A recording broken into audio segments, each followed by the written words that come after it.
Yine geldi kan dolu günler, bahim atemdi, gözlerim ağlar. Şehit olan Kerbela şahid, göyde melekler yasını saklar. Geyer qavrət Hazreti Musa, Hazreti İsa, ya Hüseyin səzlər. Resulallah hem Ali Mola, hem Hanım Zəhra, ya Hüseyin səslər. Sənə olsun bu canım qurban, ey Hüseynim var, ey Hüseynim var. Mərizlərə səndədir dərman, ey Hüseynim var, ey Hüseynim var.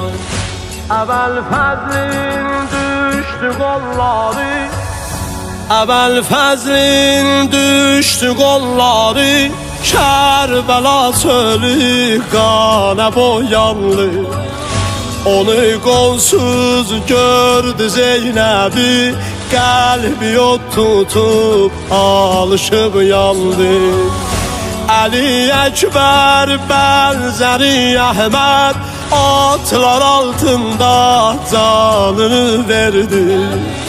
Hüseyin o gün bir uca səslə, zillətə biz baş əymərik dedi. Sənə olsun bu canım qurban, ey Hüseynim var, ey Hüseynim var.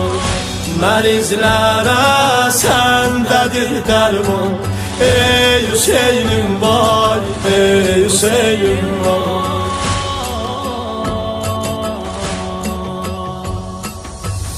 Bir ox attı hər mələk kafir, vurduğun dağda körfəzləri.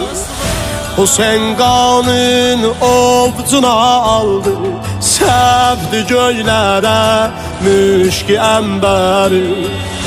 Rüqəyyənin ahı naləsinə ildi dağlar sahibə zaman.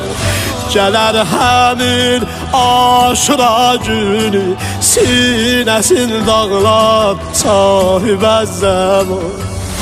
Sənə olsun bu canım qurban, ey Hüseynim var, ey Hüseynim var.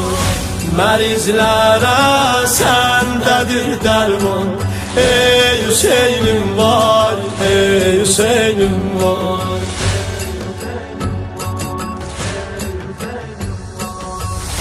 Xudavendi qadiru mən'am, Xaliqi Sübhan, ya Rəhim Allah. Qapında mən sailəm ya Rəb, lütf elə ehsan, ya Rəhim Allah. Səni verirəm Müstəfaya qəsəm, sən bağışla məni ey əziz Allah. Günahım çoxdur, üzüm qara, sən bağışla məni ey əziz Allah. Rəhim Allah, ya Rəhim Allah, ya Rəhim Allah, ya Rəhim Allah. Əziz Allah, ya Əziz Allah, ya Rəhim Allah, ya Kərim Allah.